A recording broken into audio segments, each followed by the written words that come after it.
이화영 사건의 검사들이 얼마나 이 대장동 관련해서 쌍방울에서 별별 짓을 다 했는지 뭐인지 다 너무 알고 계시잖아요.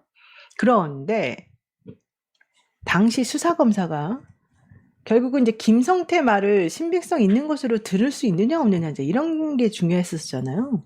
수사 보고서를 만들 때 뭐라고 말해야 돼요? 김성태 말이 신빙성이 있습니다. 이거를 내놔야 되잖아요. 여러분 같으면 어떻게 할 것 같아요? 김성태 진술이 왜 신빙성이 있다고 판단했는지를 수사 보고서를 만들었어요. 근데 그 근거가 뭔 줄 알아요? 그 근거가 뭔지 알아요? 당시 수사검사가 김성태 진술을 나는 신빙성 있게 봅니다. 그 이유는 뭡니다. 이렇게 나왔어요. 한번 볼까요? 보세요. 수사보고. 참고인 김성태 진술의 신빙성 검토. 참고인 김성태는 2023년 10월 26일 피의자 이화영과 대질조사에서 2023년 10월 5일 김성태가 A라고 하는 다른 사람을 얘기하는 거예요. 다른 사람에게 형퇴직 얼마 남았어? 라고 물었고 내가 62년생이니까 3, 4년 남았나? 라고 말을 하니까 김성태가 그럼 화영이 형이랑 갑장이시네요 라고 말을 했다고 진술했다. 근데 이제 김성태의 말이 얼마나 신빙할 수 있는지 없는지를 자기가 이제 수사 보고서를 만들었다는 거예요. 자, 이에 검사는 이화영의 주민등록 번호를 보면 이화영은 63년생으로 62년생이 아닌 것으로 확인이 된다라고 하자 김성태는 저는 이화영이 62년생 범띠로 알고 있었고 이화영도 저에게 62년생이라고 알려주었습니다. 그래서 범띠와 잔나비띠는 잘 맞지 않는다는 옛말을 들어서 속으로 그런가 보다고 생각을 했었는데 지금 보니까 잘 안 맞는 것 같다. 이렇게 김성태 씨가 진술했다는 거야. 그러니까 이 얘기는 무슨 얘기냐면 김성태가 이화영하고 서로 간에 좀 서로 안 맞는다. 이제 이런 얘기를 하면서 이화영에 대한 이제 진술을 이제 막 하고 또 다른 A라고 하는 사람에 대한 진술을 막 한 거예요. 그러니까 수사를 하는 사람이 김성태 말을 믿을 수 있는지 없는지를 봐야 되겠다. 근데 김성태가 이화영이가 범띠라고 그래가지고 그래서 나하고 안 맞는가 보다. 범띠하고 김성태는 68년생이거든요. 잔나비띠거든요. 그리고 이화영은 62년생 이라고 생각을 이제 지금 한 거예요. 왜냐면 이화영이 자기가 62년생이라고 말했기 때문에. 그러니까 김성태가 나는 잔나비띠인데 이화영은 62년생이면 범띠인가 보죠. 범띠니까 범띠하고 잔나비띠는 안 맞아서 그렇게 내가 이화영하고 잘못 엮였나 보다. 이렇게 말을 하길래 그 말이 맞는지 안 맞는지 확인하기 위해서 내가 진짜 인터넷에서 궁합을 한번 봤다. 이게 수사보고 내용이에요. 이게 무슨 말인지 알아요? 나 정말 황당하게. 김성태는 1968년생으로 원숭이 띠고 이화영의 주민등록 번호상 1963년생으로 토끼띠인 것이 맞으나 실제로 이화영은 평소 김성태에게 자기는 1962년생 범띠라고 말했고 실제로 범띠와 원숭이띠의 궁합을 인터넷에서 검색해본 결과 경쟁관계가 발생하고 성격 충돌이 일어날 것이며 서로 마주하기도 싫어하기 때문에 성격 차이를 해소시킬 수 없는 궁합으로 검색이 되어서 참고인 김성태의 진술은 신빙성이 있는 것으로 검토하였기에 보고합니다. 그러면서 진짜로 여기다가 이걸 붙여놨어요. 범띠 성격과 호랑이띠 성격으로 범띠는 용감하고 배짱이 있으며 지도자 스타일입니다. 의리가 있고 관대하며 힘이 좋고 혁신과 기질도 보입니다. 나쁘게 이야기하면 반응적이고 거친 스타일입니다. 사려가 깊지 않고 완고하며 고집이 센 편입니다. 이기적이고 때로는 너무 신중하기도 합니다. 이게 이제 호랑이띠 성격이라는 거고 원숭이띠 성격은 이렇게 됐대요. 원숭이띠는 뜻이 넓고 생각이 풍부하니 사람들이 따르고 가까이 하기를 원하는 편입니다. 또한 호랑이하고 뭐가 있어서 모든 사람과 더불어 사귈 것이니 관공서에 출입하면 매사가 뜻한 바 같다고 봅니다. 어쩌고 저쩌고. 그래서 원숭이띠 범띠 궁합까지 이렇게 딱 봐가지고 여기다 올려놨어요. 원숭이띠 성격도 보여놓고 호랑이띠 성격도 해놓고 원숭이띠 범띠 궁합.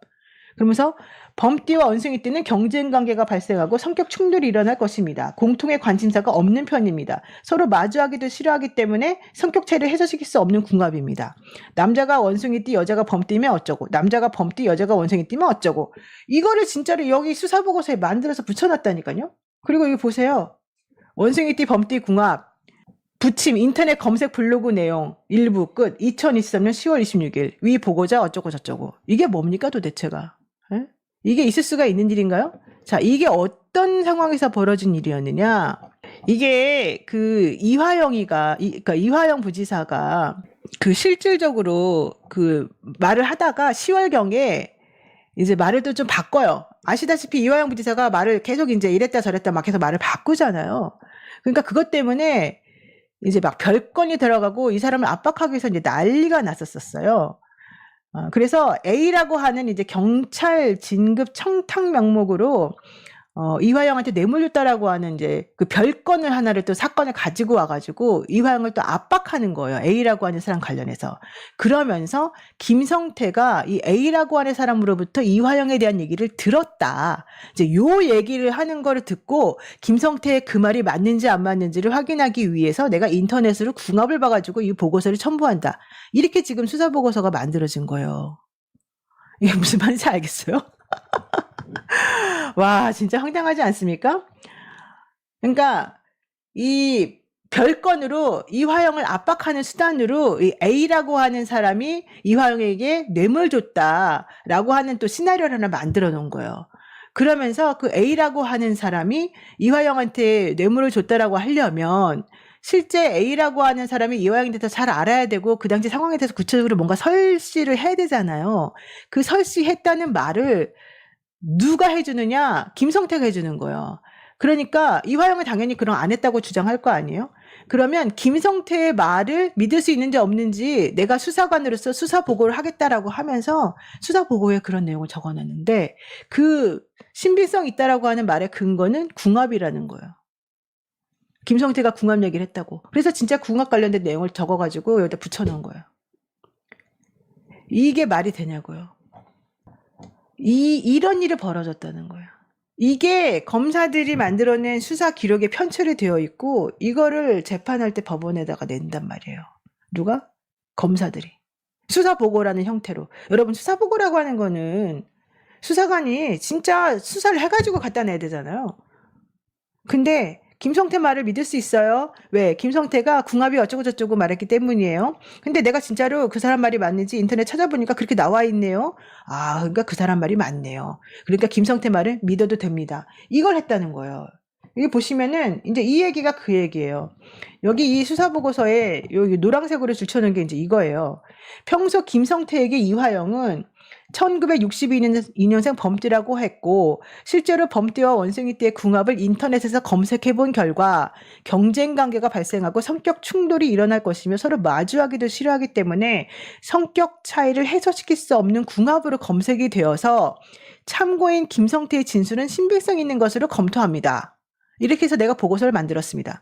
이런다고요. 그 요즘에 그 주진우 기자가 건의로도 해가지고 윤석열 씨하고 이 김건희 씨하고 서로 뭐 점집에 어떻게 갔네, 점 보는 사람한테 어떤 얘기를 들었네, 막 이런 얘기 이제 계속 해주잖아요. 무속 정권이다 보니까 검사들 혹은 이 수사관들도 그 사람의 말을 믿어야 되는지 안 믿어야 되는지를 이 궁합 보고서 인터넷에서 궁합을 검색해가지고 보고서를 만들어서 봐라, 이 사람 말을 믿을 수 있는 거다, 이렇게 지금 해놨다는 거야. 이게 도대체가 말이 됩니까? 예?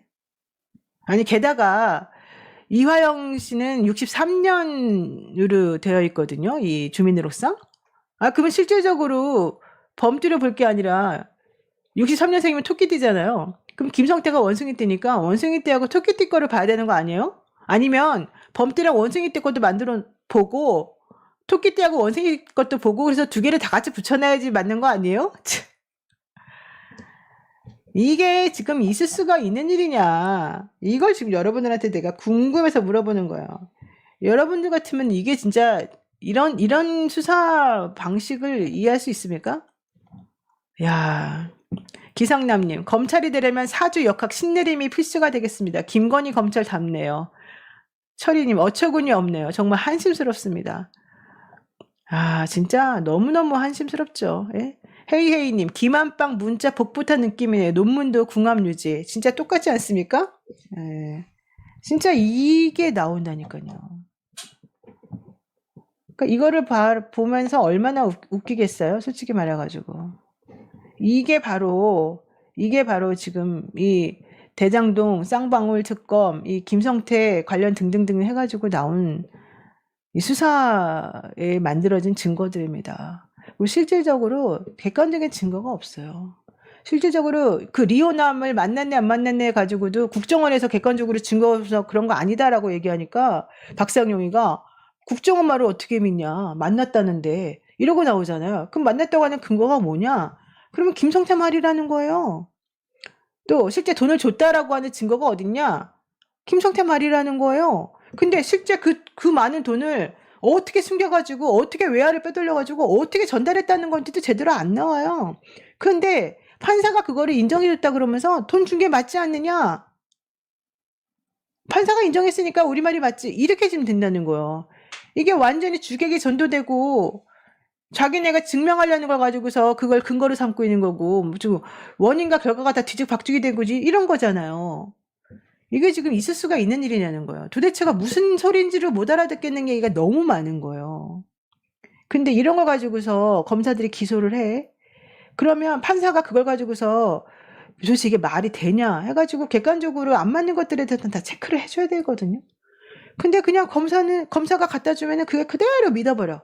그러면서 이화영 말이 하도 이랬다 저랬다 하니까 이화영 말이 못 믿겠어. 이화영 말은 하나도 안 믿을래. 이래버린다는 거예요. 아니 이화영이 말을 믿을 수가 없죠. 이화영이 말이 바뀔 수밖에 없죠. 하도 쪼아대고 하도 구치감 넣어놓고 하도 괴롭히고 그러니까 그리고 김성태가 옆에서 계속 꼬시고 너 법인카드 쓴 거 내가 봐줄 테니까 너 빨리 내가 하는 대로 해. 한 번은 술 먹고 그냥 마음이 약해져서 그러고 또 한 번은 잘해주니까 또 마음이 약해져서 그러고 또 한 번은 이해찬 대표 걸고 넘어지니까 또 그러고 왔다 갔다 할 수밖에 없는 거예요. 여러분들이라도 그렇게 당할 수밖에 없는 거거든요. 근데 그런 사람을 갖다 앉혀놓고는 말이 바뀌어서 네 말을 못 믿겠다 이런다고요. 단순하게. 나는 이거는 너무너무 게으른 것이고 너무너무 이 수사 실무를 잘 모르시는 것이고 너무 검사들을 선회한 거죠. 사실 검사들이 원래 안 그러거든요. 근데 이런 일이 벌어졌어요. 그러면 이 처음 하고 완전히 달라지고 그러면은 뭔가 좀 의심을 해야 되는 거잖아요. 이런 일이 어떻게 벌어지는 거죠? 아 진짜 너무너무 무섭고 너무너무 끔찍한 일이 많이 벌어졌습니다. 제가 아무리 생각해도 이해할 수가 없습니다. 어쨌든 중요한 거. 김성태가 내가 궁합상 안 맞는다는 말이 있어서 어쩌고 저쩌고 그 말 했다고 그 말이 맞는지 안 맞는지 확인하려고 진짜로 궁합을 찾아가지고 수사 보고서를 만들어 놨다. 이런 식으로 수사 보고서라는 걸 만들어서 객관적인 증거가 있는 양 사실을 꾸며냈다. 결국 이제 핵심인 거예요 이게. 아유 화나죠. 속상하죠. 이런 사람들 때문에 우리가 농락당하고 이렇게 말도 안 되는 짓거리를 지금 하고 있다는 게 너무너무 한심하죠.